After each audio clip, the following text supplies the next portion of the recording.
Today, and probably the next 2 days, we'll be doing a story written by Bram Stoker, who wrote Dracula. It's called Crooken Sands.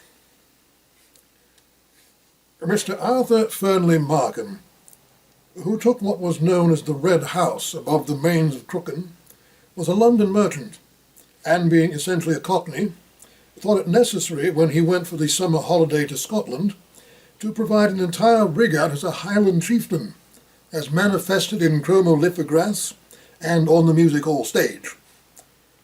He had once seen in the Empire the great prince, the bounder king, bring down the house by appearing as the McSlogan of that ilk, and singing the celebrated Scotch song, "There's nothing like haggis to make a mon dry." And he had ever since preserved in his mind a faithful image of the picturesque and warlike appearance which he had presented.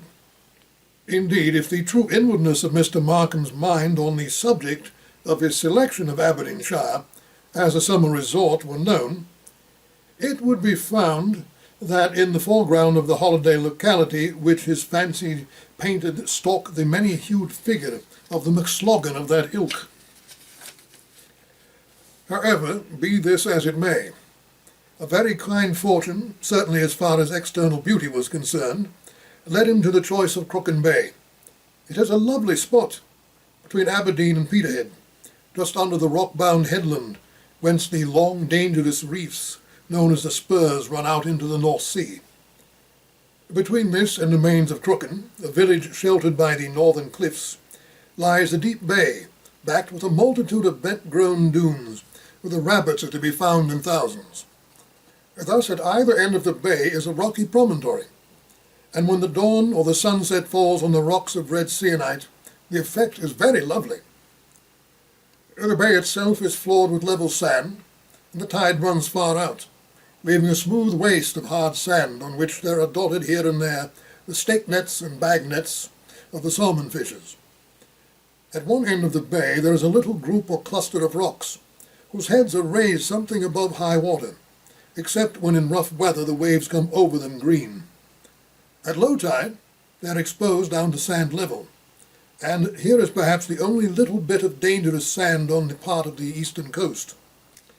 Between the rocks, which are apart about some 50 feet, is a small quicksand, which, like the good ones, is dangerous only with the incoming tide. It extends outwards till it is lost in the sea, and inwards till it fades away in the hard sand of the upper beach. On the slope of the hill which rises beyond the dunes, midway between the Spurs and the port of Crooken, is the Red House. It rises from the midst of a clump of fir trees, which protects it on 3 sides, leaving the whole seafront open. A trim, old-fashioned garden stretches down to the roadway, on crossing which is a grassy path, which can be used for light vehicles, threads away to the shore winding amongst the sand hills. When the Markam family arrived at the Red House, after their 36 hours of pitching on the Aberdeen steamer Bun Rig from Blackwall, with the subsequent train to Yellon and a drive of 12 miles, they all agreed that they had never seen a more delightful spot.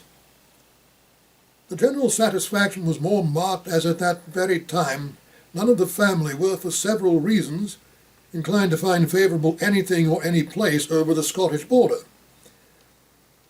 Though the family was a large one, the prosperity of the business allowed them all sorts of personal luxuries, amongst which was a wide latitude in the way of dress. The frequency of the Markam girls' new frocks was a source of envy to their bosom friends, and a joy to themselves. Arthur Fernlee Markam had not taken his family into his confidence regarding his new costume.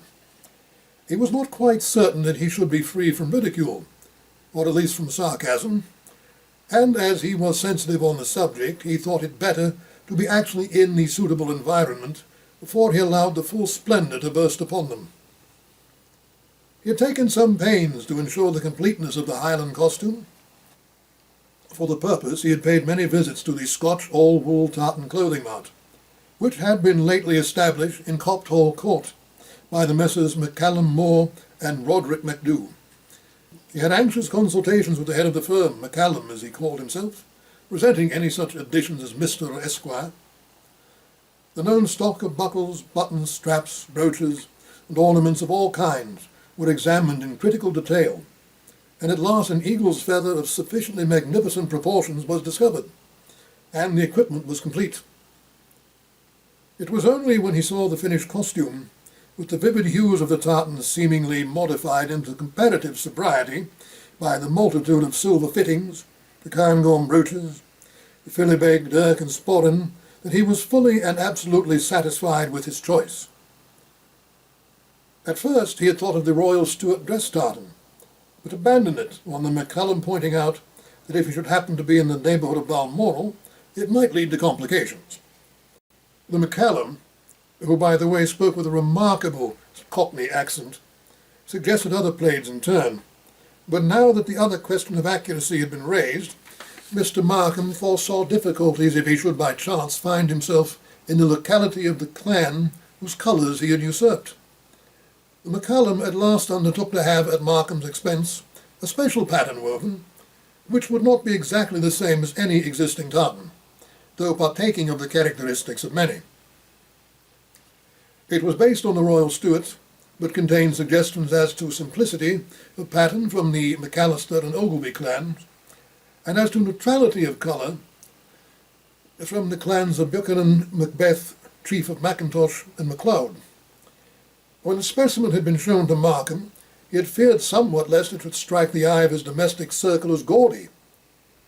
But as Roderick MacDhu fell into perfect ecstasies over its beauty, he did not make any objection to the completion of the piece. He thought, and wisely, that if a genuine Scotchman like MacDhu liked it, it must be right, especially as a junior partner was a man very much of his own build and appearance. When the McCallum was receiving his cheque, which, by the way, was a pretty stiff one, he remarked, "I've taken the liberty of having some more of this stuff woven in case you or any of your friends should want it." Markam was gratified, and told him that he should be only too happy if the beautiful stuff which they had originated between them should become a favourite, as he had no doubt it would in time. He might make and sell as much as he would. Markam tried the dress on in his office one evening after the clerks had all gone home. He was pleased, though a little frightened at the result. The McCallum had done his work thoroughly, and there was nothing omitted that could add to the martial dignity of the wearer. "I shall not, of course, take the claymore and the pistols with me on ordinary occasions," said Markam to himself as he began to undress. He determined that he would wear the dress for the first time on landing in Scotland, and accordingly, on the morning when the barn rig was hanging off the Girdle Ness lighthouse, waiting for the tide to enter the port of Aberdeen, he emerged from his cabin in all the gaudy splendour of his new costume. The first comment he heard was from one of his own sons, who did not recognise him at first. "Here's a great Scots, a governor!" The boy fled forthwith and tried to bury his laughter under a cushion in the saloon. Markam was a good sailor and had not suffered from the pitching of the boat, so that his naturally rubicund face was even more rosy as the conscious blush which suffused his cheeks when he had found himself at once the cynosure of all eyes. He could have wished that he had not been so bold, for he knew from the cold that there was a big bare spot under one side of his jauntily worn Glengarry cap. However, he faced the group of strangers boldly. He was not outwardly upset even when some of the comments reached his ears. "He's off his bloomin' chump," said a Cockney in a suit of exaggerated plaid. "There's flies on him," said a tall, thin Yankee, pale of seasickness, who was on his way to take up his residence for a time as close as he could get to the gates of Balmoral. "Happy thought. Let us fill our moulds, now's the chance," said a young Oxford man on his way home to Inverness. But presently Mr. Markam heard the voice of his eldest daughter. "Where is he? Where is he?" She came tearing along the deck with her hat blowing behind her. Her face showed signs of agitation, for her mother had just been telling her of her father's condition. But when she saw him, she instantly burst into laughter, so violent that it ended in a fit of hysterics. Something of the same kind happened to each of the other children. When they had all had their turn, Mr. Markam went to his cabin and sent his wife's maid to tell each member of the family that he wanted to see them at once. They all made their appearance, suppressing their feelings, as well as they could. He then said to them, very quietly, "My dears, don't I provide you all with ample allowances?" "Yes, father," they all answered gravely. "No one could be more generous." "Don't I let you dress as you please?" "Yes, father," this a little sheepishly. "Then, my dears, don't you think it would be nicer and kinder of you not to try and make me feel uncomfortable, even if I do assume a dress which is ridiculous in your eyes, though quite common enough in the country where we are about to sojourn?" There was no answer, except that which appeared in their hanging heads. He was a good father, and they all knew it. He was quite satisfied, and went on. "There now, run away, and enjoy yourselves. We shan't have another word about it." Then he went on deck again, and stood bravely the fire of ridicule, which he recognised around him, though nothing more was said within his hearing. The astonishment and the amusement which his get-up occasioned on the barn rig was, however, nothing to that which it created in Aberdeen. The boys in loafers, and women with babies who waited at the landing shed, followed en masse as the Markam party took their way to the railway station. Even the porters, with their old-fashioned knots and their new-fashioned barrows, who await the traveller at the foot of the gangplank, followed in wondering delight. Fortunately, the Peterhead train was just about to start, so that the martyrdom was not necessarily prolonged. In the carriage the glorious Highland costume was unseen, and as there were but few persons at the station at Yellon, all went well there. When, however, the carriage drew near the mains of Crooken, and the fisherfolk had run to their doors to see who it was that was passing, the excitement exceeded all bounds. The children with one impulse waved their bonnets and ran shouting after the carriage. The men forsook their nets and their baiting and followed. The women clutched their babies and followed also. The horses were tired after their long journey to Yellon and back, and the hill was steep, so that there was ample time for the crowd to gather and even to pass on ahead. Mrs. Markam and the elder girls would have liked to make some protest, or to do something to relieve their feelings of chagrin at the ridicule which they saw on all faces, but there was a look of fixed determination on the face of the seeming Highlander which awed them a little, and they were silent. It might have been an eagle's feather, even when rising above the bald head, the Cairngorm brooch, even on the fat shoulder, the claymore dirk and pistols, even when belted round an extensive paunch, protruding from the stocking on the sturdy calf, fulfilled their existence as symbols of martial and terrifying import.